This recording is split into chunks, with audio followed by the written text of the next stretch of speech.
follow up on Jean's comments when she was setting up this panel in conversation with Billy Antonio. He said that he presented to him a display table. So sure, I'll take a display table. So I have what I call the FOJ table, the Friends of John table. And in the FOJ table, you can find Jean's literature for Fox Christie. You can also find other Friends of John, Future Church, Red Priest, the Women's Ordination Council, as well as the Catholic Parliament Covenant. So they're all out of the FOJ table. So if you go out the left-hand door, it's on your immediate left. The next step of our process is to say why social justice, why Catholic social justice, and why social justice in the IEC. And so today I'd like to start off the conversation on our second part.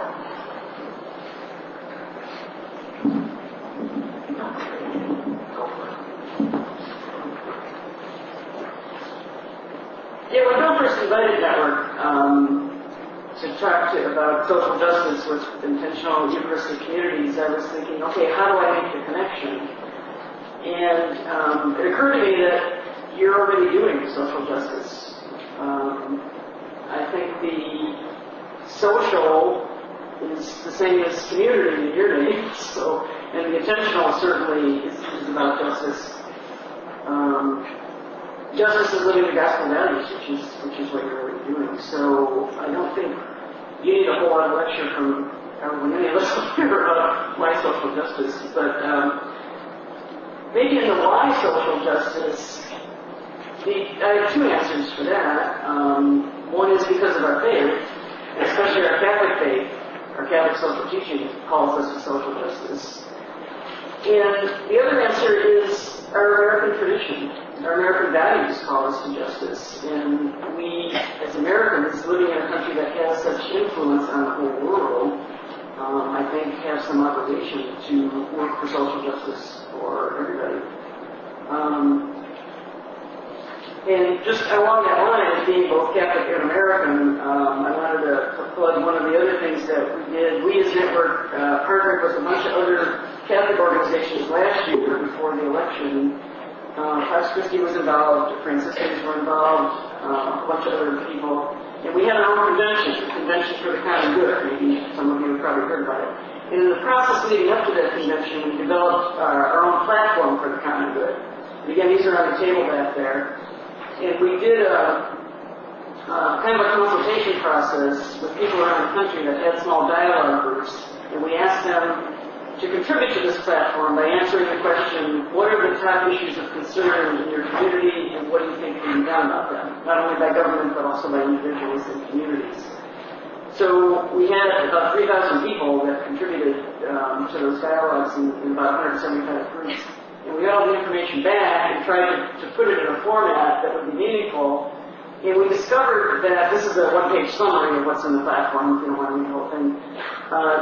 We looked at the preamble to the U.S. Constitution, and we found values in there like establish justice, ensure domestic tranquility, provide for the common defense, promote the general welfare, and secure the blessings of liberty to ourselves and our posterity.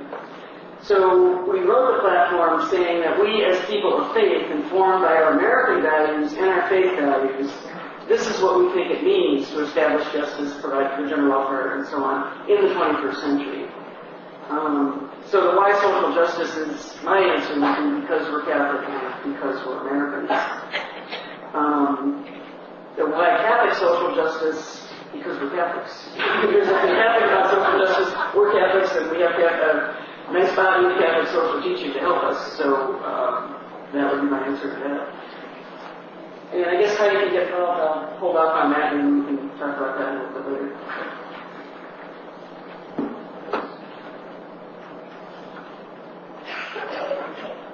Well, I'll say something about why and why now. So I'll put a new question because I think there's a sense of urgency. I mean, the only, as Jean said, we're talking to the choir here, the only piece I would add to the why is because there's too many people not at the table. At all of our tables, whether it's organizations, it's people who don't have food. It's all of us are at the table. We have to do all we we can in terms of social justice. And I want to use a quote of Archbishop Oscar Romero. Before my 7 years at Pax Christi, about 15, I worked on El Salvador with the Share Foundation, taking delegations to Salvador, and that's really where I have to say where I learned my faith in terms of living the spirituality of the poor of Salvador. But 6 weeks before the Archbishop Romero was killed while saying Mass, he wrote a talk called The Political Dimension of Faith. And again, at the time when he wrote it, it was a very divided society, rich and poor. People were being killed, 1,000 a day were being killed with the death squads in the streets. The church, he became a bishop because they thought he was safe, a quiet man who prayed. But he was so committed to the poor that radicalized him. And the whole talk was great. He gave him a vein, and the political dimension of faith, if you Google it, you can find it. It's one of the best. I love it so much. It was the second reading of our wedding almost 20 years ago. But the line that I love it the most is where he says, our choice is we are either at the side of the poor or we are accomplices in their death. So there's no room for why it's not a why not, we can't. The only other piece that I will add is why now. And I alluded to it in terms of this, the new administration, this Obama moment, and the excitement about an African-American progressive president and a new Congress for which there are many conditions for social change. But it is only the window for social change. It's not going to happen, and we don't have much time to make it go as far as we can possibly go in terms of this administration. Each day ticks away what we can accomplish. This is our time as people of faith to articulate such a vision for what we need in this country that is bold and goes so far beyond what's out there. But this is our time to say it, to capture people's imaginations. You may remember the story of President Roosevelt and all the New Deal programs that were starting. And there's a session where he was with a lot of his advisors, and they were trying to tell him about doing this new good deal and all these policies to help the poor. And almost as if they had to convince him, and he didn't need convinced. He just said, go out there and make me. Get on the streets, create the public fervor so that I can use that space, be the cover, in so many words, those are more my own. And this is the moment for us. You know, that's why we all are even doing as much as we possibly can in this period. And we are very well placed. I mean, many of our organizations who are doing this, we are on the progressive edge, working within a faith circles, working with the president of the North American Islamic Society. They know that they don't often can go and find bishops. They come to Pax Christi or to Network or to Joe or to Catholic, because we bring a Catholic peace voice into so many circles. It happens at the local level, it happens at the national level. So I just would say that the sense of urgency, this economy, they want to find some money, go to the military budget. Look at what's there that could be used. You know how much we have. Keep your eye not only on Afghanistan and the Middle East, keep it on what's going to happen in the Asia Pacific. That's where the military is. There's been a military retransformation, and it's going to be some military cutbacks, but there's going to be more emphasis on the Asia Pacific. And it may use an excuse like, oh, North Korea has a test, a nuclear test going on, or we have to be careful. There was a missile test, in North Korea sometime back, and it becomes the September 11th to say, oh, we got to militarize here and get ready over here.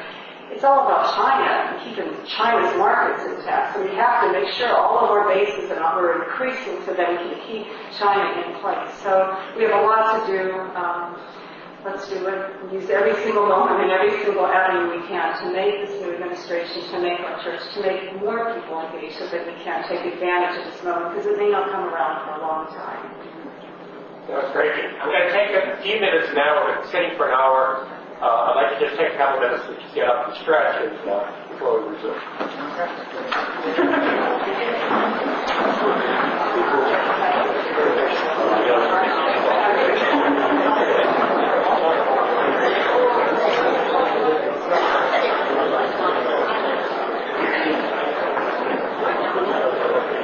As you know, I asked 3 questions. Why social justice? Why Catholic social justice? I would hope that we could really really kind of start to feature on why social justice within IEC. I think a lot of you are involved in social justice individuals. The question is, how do you get your community more involved in social justice?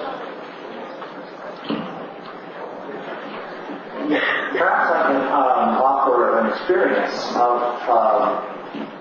an intentional Eucharistic community, members of which are here, so you'll have to check my facts on this one. But see if this experience resonates with your own connection with IECs. As I mentioned, I came back from Latin America, and almost within 6 months, I had come into contact with the Parks community in Virginia, just across into the Northern Virginia area. It was a hugely wonderful experience. It reminded me of the base Christian communities which I had known in Latin America. So there was an immediate kind of familiarity on my part. But I did notice, now this is 30-something years ago, I did notice that the community was mostly dedicated to progressive, participatory, well-ordered, well-conducted liturgical celebrations. It was intentional, the Eucharistic community with the emphasis on the Eucharist every Sunday. My memory, and again, my friends from Fox will maybe correct me on this, but my memory is that there was not a lot of social analysis going on in the community at the time. We would gather before each Sunday's celebration and prepare the Eucharist and then carry it out in the best way possible. And it was wonderful liturgy. But I was coming out of the liberation theology experience. I was immediately challenged myself to figure out where was the social dimension of all of this. Where was the analysis of what this Eucharist is supposed to be all about in this part of the world at this particular time in history? I have to say that over the years, that community has moved, I think, light years in this direction. I think that for all kinds of reasons,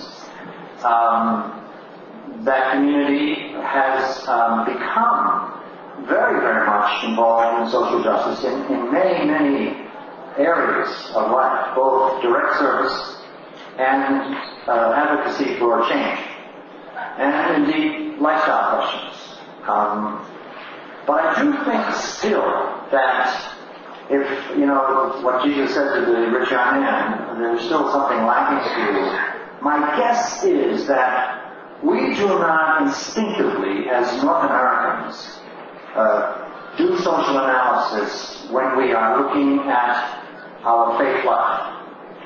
In other words, we do a fairly good job at theological reflection on the Scriptures, and we apply them to our lives.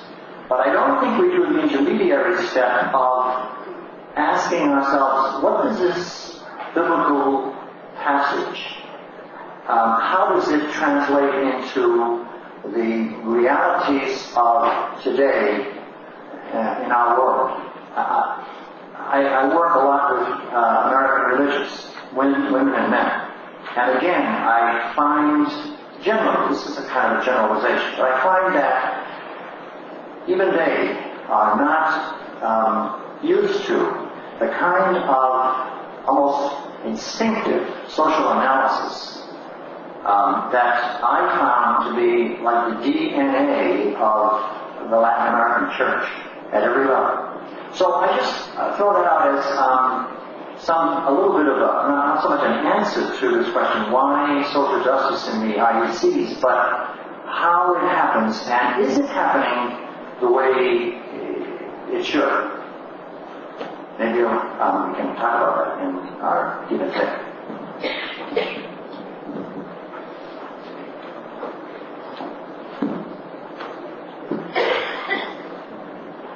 I guess I can give a little bit of a few thoughts to how to get involved. I don't know if you have these papers that brought, I put them in the back, I don't know if they got passed out.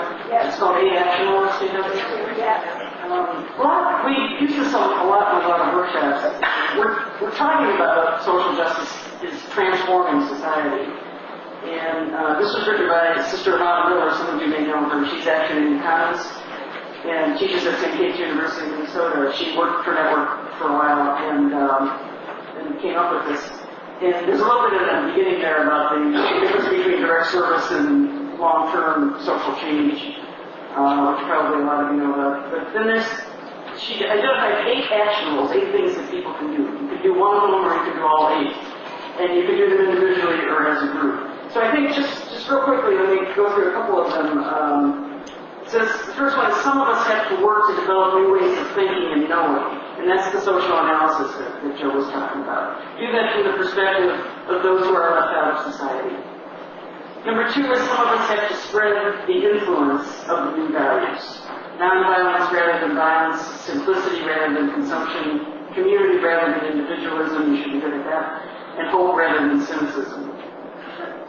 Number 3 is all of us have to show others new lifestyle choices. And I think, piggybacking on what Gene said, why now?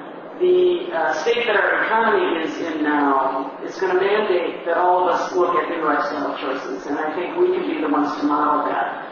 Joe and Gene both talked about that as part of the IECs community. You can do that in your communities.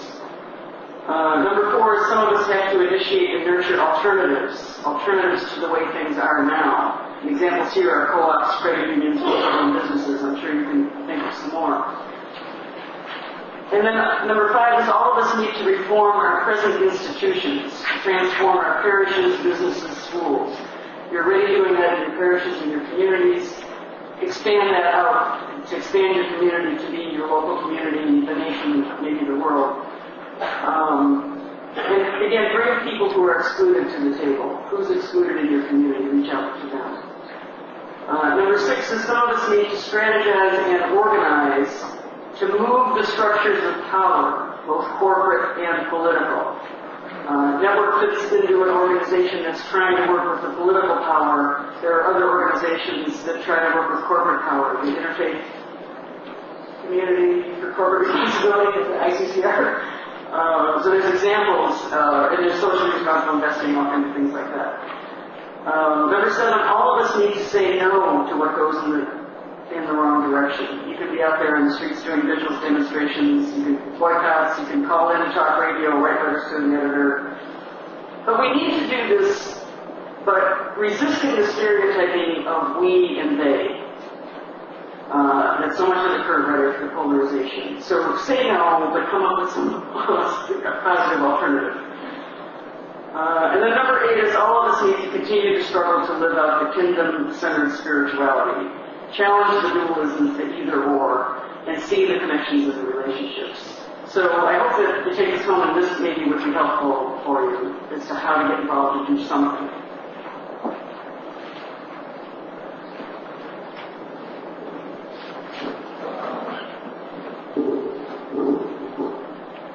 My experience as a pastor committee, maybe answer back a little bit to the way that Joe posed an excellent question for all of us. And that is the question of how does a community pass from doing social justice, social action, it's good, into structural social action that seeks to affect change. And that makes a little bit more analysis. As I understand the history of the Pax community, of this Nova in the Pax community, were both drawn out of the experience of the Second Vatican Council and the desire of the bishops to have a place for experimentation where people who were interested would go and worship together and bring forth some of the new developments, some of the new music. And that was where Bishop we left hanging in the breeze down in Tennessee, Bishop Carol Dozier, one of the great churches we've had in the United States. And Carol Dozier made the mistake of encouraging the people here. And then he got assigned to Tennessee and he held 2 great great sacramental meetings.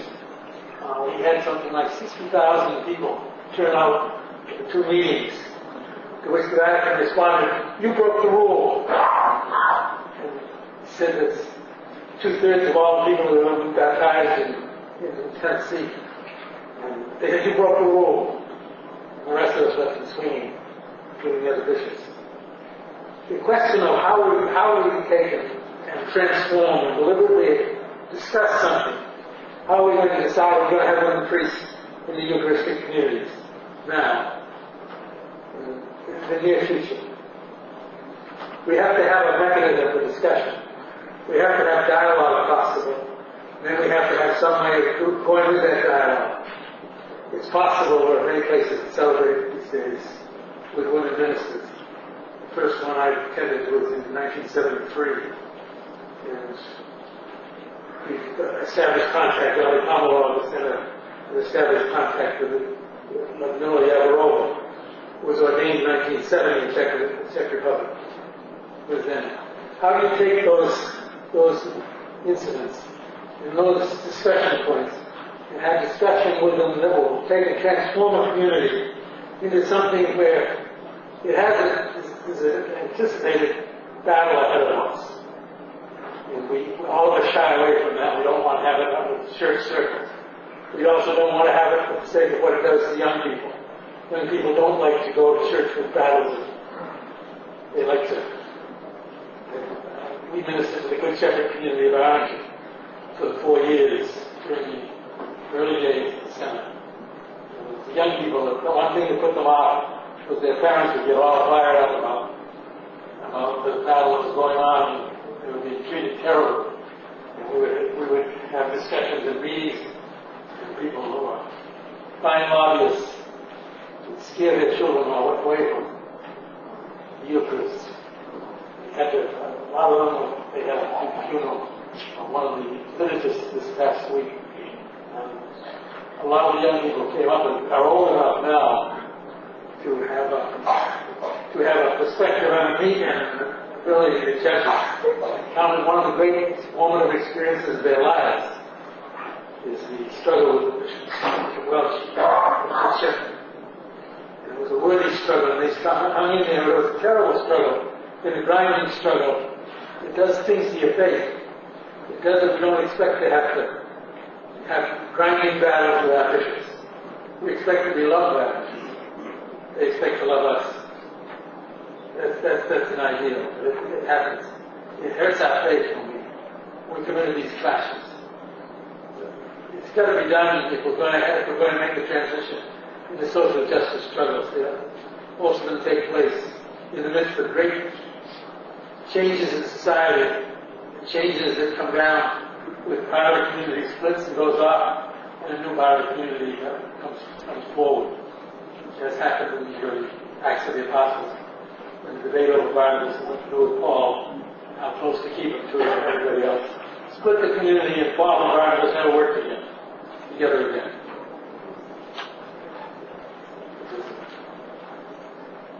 You see a place where we need centers. We can do it. Worship and dialogue and conflict management.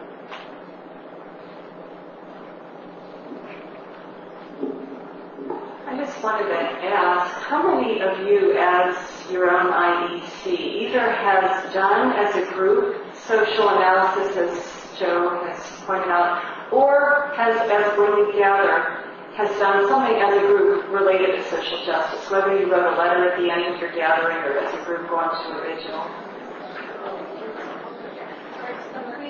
So it is quite a do you want to shout out what some of those actions were? Opposition to a nuclear plant in Kansas City. Let our congressman's office make no telephone calls for 2 hours. Lobbying against the death penalty in Maryland. Great for the world legislation. Letters. Affordable housing. Great. Wonderful. Excellent.